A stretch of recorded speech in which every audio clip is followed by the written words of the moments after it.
साल 1971 की बात है। नवंबर की उस सुबह ईस्टर्न फ्रंट पर इंडियन एयरफोर्स को रडार में कुछ हरकत नजर आती है। तब घड़ी में 8:11 का वक्त हुआ था। उसी समय कलकत्ता के दमदम एयरफील्ड से भारतीय वायुसेना के 4 विमान उड़ान भरते हैं और चारों विमान कुछ ही देर में आसमान में गश्त मारने लगते हैं। इससे पहले कि वो घुसपैठिए तक पहुंच पाते, वो अंतर्राष्ट्रीय सीमा के पार जा चुका था। अगले 2 घंटे तक रडार में कोई हरकत नहीं होती। फिर 10:28 पर रडार पर कुछ और बिंदु टिमटिमाने लगते हैं। भारतीय विमान दोबारा उड़ान भरते हैं, लेकिन दोबारा उन्हें खाली हाथ लौटना पड़ता है। अगले 4 घंटे तक कमांड की नजर रडार से लगी रहती है। देरी की कोई गुंजाइश नहीं थी। अब की दोपहर 2:48 पर रडार में हरकत होती है। कमांड की कैलकुलेशन के हिसाब से 3 विमान उत्तर पश्चिम दिशा में करीब 2000 फीट की ऊंचाई पर सॉर्टी कर रहे थे। कमांड अब की बार पूरी तरह से मुस्तैद थी। दमदम से एक और बार भारतीय सेना के 4 विमान उड़ान भरते हैं और जब तक आसमान साफ होता है, दुश्मन के 2 लड़ाकू विमान ध्वस्त हो चुके थे। इतना ही नहीं, दुश्मन के 2 फ्लाइंग पायलट्स भी भारतीय सेना के कब्जे में आ चुके थे, जिनमें से एक आगे जाकर पाकिस्तानी वायुसेना का अध्यक्ष भी बना। क्या हुआ था उस दिन? 1971 के जिक्र से आप इतना तो समझ गए होंगे कि बांग्लादेश युद्ध की चर्चा हो रही है, लेकिन असल में ये युद्ध से पहले की बात है। आधिकारिक रूप से बांग्लादेश की मुक्ति का युद्ध 3 दिसंबर 1971 को शुरू हुआ, लेकिन इससे ठीक 2 हफ्ते पहले ही इंडियन आर्मी और वायुसेना ने पाकिस्तान को इतना तगड़ा झटका दिया था कि वो कभी संभल ही ना पाए। नमस्कार, मेरा नाम है दिव्यांशी और आप देख रहे हैं तारीख, जिसमें हम सुनाते हैं उस तारीख से जुड़ी हुई भारत की ऐतिहासिक कहानियां। आज 22 नवंबर है और आज की तारीख का संबंध है बोयरा की जंग से।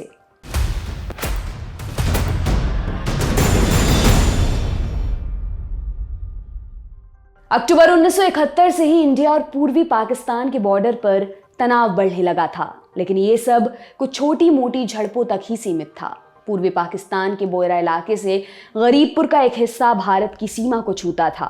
इसी इलाके का इस्तेमाल कर पाकिस्तानी सेना गोलीबारी कर रही थी। जंग का ऐलान किसी भी वक्त हो सकता था, इसलिए मुक्ति वाहिनी और भारतीय सेना तैयारी में जुटी हुई थी। पेट्रोलिंग और रेड्स के जरिए गरीबपुर और बोयरा में पाकिस्तानी सेना की ताकत को खंगाला जा रहा था। सेना में ये आम समझ है कि दुश्मन अपनी डिफेंसिव पोजीशन मजबूत कर रहा हो तो बहुत मुमकिन है कि वो उसे अटैक लॉन्च करने के लिए यूज करे। इसलिए जब गरीबपुर में पाकिस्तानी सेना की हरकत तेज हुई तो भारतीय सेना ने एक प्लान बनाया। प्लान ये था कि अगर गरीबपुर कब्जे में आ जाए तो पाकिस्तान के लिए भारतीय सीमा पर सीधे हमला करना मुश्किल हो जाएगा। सिख रेजिमेंट की 4th बटालियन ने 11 नवंबर से ही बोयरा के उत्तर में पूर्वी पाकिस्तान के कुछ हिस्से पर कब्जा कर लिया था। सेना अंतर्राष्ट्रीय सीमा के 6 किलोमीटर अंदर पहुंच चुकी थी और अब बारी थी गरीबपुर की। गरीबपुर पर कब्जे के लिए ऑपरेशन का जिम्मा पंजाब रेजिमेंट की 14th बटालियन, सी टैंक स्क्वाड्रन और 45 रिसाला आर्मर्ड कोर को सौंपा गया। प्लान के तहत 20 और 21 नवंबर की रात एक साइलेंट अटैक की शुरुआत हुई, लेकिन बदकिस्मती से भारतीय सेना की सबसे आगे की टुकड़ी का सामना एक पाकिस्तानी टुकड़ी से हो गया, जो उस वक्त पेट्रोलिंग कर रही थी। इसे देखते हुए commanding officer lieutenant colonel R.K. Singh ने नया ऑर्डर दिया। इससे पहले कि पाकिस्तानी सेना और मदद बुलाती, मिशन को तेजी से आगे बढ़ाना जरूरी था। बटालियन की 5 कंपनियां और एक टैंक स्क्वाड्रन ने तेजी से मूव किया। जैसोर से 15 से 20 किलोमीटर उत्तर पश्चिम में चौगाचा में काबाड़ा नाम की एक नदी पड़ती है। सेना ने उस पर पुल बनाने की शुरुआत की। पाकिस्तानी सेना के टैंकों ने पुल तक पहुंचने की कोशिश की, लेकिन भारतीय सेना ने उन्हें खदेड़ दिया। तब तक वहां से 10 किलोमीटर दक्षिण पश्चिम में 14th पंजाब रेजिमेंट ने गरीबपुर में भी एक पुल बना लिया था। 21 नवंबर की सुबह 3 बजे तक गरीबपुर पर भारतीय सेना का कब्जा हो गया। दोनों तरफ से लड़ाई भयंकर हुई थी, इसलिए सेना को अंदाजा था कि दुश्मन काउंटर अटैक कर दोबारा पोजीशन हथियाने की कोशिश करेगा। अंदाजा सटीक था। सुबह 5 बजे के आसपास पाकिस्तान की पंजाब रेजिमेंट की 6th बटालियन ने गरीबपुर की तरफ मूव किया। इसे देखते हुए कैप्टन MS गिल की अगुवाई में एक पेट्रोलिंग पार्टी आगे भेजी गई। नवंबर की सर्द रात और कोहरा घना था। कैप्टन एमएस गिल की पार्टी ने सामने से आते हुए पाकिस्तानी टैंकों की आवाज सुनी। उन्होंने तुरंत अपनी बटालियन को मैसेज भेजा ताकि टैंक और बाकी ट्रूप्स आगे भेजे जा सकें। इंडियन इन्फेंट्री ने गरीबपुर में डिफेंसिव फॉर्मेशन जमाई और भारतीय टैंक पाकिस्तानी टैंकों का सामना करने के लिए आगे बढ़ गए। जैसोर गरीबपुर से 9 किलोमीटर की दूरी पर पड़ता है। वहां से पाकिस्तानी सेना की 107th इन्फेंट्री ब्रिगेड और 3 बख्तरबंद टैंक स्क्वाड्रन बढ़े चले आ रहे थे। ये अमेरिका मेड M24 चेफी टैंक थे। भारत की तरफ से भी squadron commander major DS Narang पूरी तैयारी के साथ पहुंचे थे। उन्होंने अपने PT-76 टैंकों को पाकिस्तानी टैंकों से निपटने के लिए तैनात किया था। ये पानी में तैर सकने वाले हल्के टैंक थे जो M24 टैंकों के मुकाबले कमजोर पड़ते थे। साथ ही पूरी तरह से बख्तरबंद भी नहीं थे। फिर भी दलदली इलाके में भारतीय सेना ने गजब का साहस दिखाते हुए पाकिस्तानी टैंक डिवीजन को पीछे खदेड़ दिया। इस मुठभेड़ के दौरान मेजर नारंग शहीद हो गए। उनके अदम्य साहस के लिए उन्हें महावीर चक्र से नवाजा गया। गरीबपुर पर पाकिस्तानी टैंक डिवीजन ने 3 बार और हमला किया, लेकिन 14th पंजाब और 45 रिसाला सी स्क्वाड्रन ने उन्हें मुंहतोड़ जवाब दिया। सिर्फ एक इन्फेंट्री बटालियन और टैंक स्क्वाड्रन ने पाकिस्तान के पूरे ब्रिगेड अटैक को फेल कर डाला। लड़ाई के दौरान पाकिस्तान के 8 टैंक ध्वस्त हो गए। पाकिस्तानी सेना की जबरदस्त हार हुई थी। जमीन की लड़ाई में हार होते देख पाकिस्तान ने एयरफोर्स की मदद ली। 21 नवंबर की दोपहर धुंध छटते ही पाकिस्तानी वायुसेना की नंबर 14 स्क्वाड्रन ने सॉर्टी शुरू की। इस स्क्वाड्रन में 20 कैनेडियर सेबर MK6 लड़ाकू विमान थे, जिन्हें जर्मनी और ईरान की मदद से स्मगल कर जोड़ा गया। सेबर MK6 तब डॉग फाइट के सबसे माहिर लड़ाकू विमान हुआ करते थे। बम वर्षक विमान की तरह ये 2000 फीट की ऊंचाई तक जाते और वहां से 500 फीट तक नीचे आकर हमला करते। पाकिस्तान की स्क्वाड्रन को कमांड कर रहे थे फ्लाइट लेफ्टिनेंट परवेज कुरैशी। हैरानी की बात यह थी कि ये जिम्मेदारी स्क्वाड्रन लीडर को दी जाती है, जबकि परवेज की रैंक काफी नीचे थी। संभवतः पाकिस्तानी एयरफोर्स को यह डर था कि अगर कमांड किसी बंगाली को दे दी तो वो मुक्ति वाहिनी से जा मिलेगा। 22 नवंबर की दोपहर तक पाकिस्तानी सेना ने 4th सिख बटालियन और 14th पंजाब बटालियन पर हमला करने के लिए 24 उड़ानें भरी। इस दौरान पाकिस्तानी लड़ाकू विमान कई बार भारतीय सीमा में भी घुसे। चूंकि युद्ध की आधिकारिक घोषणा नहीं हुई थी, इसने भारतीय वायुसेना को जवाबी हमले की परमिशन मिलने में देर लगी। परमिशन मिलते ही आज ही के दिन यानी 22 नवंबर 1971 को भारतीय वायुसेना ने जवाबी कार्रवाई शुरू की।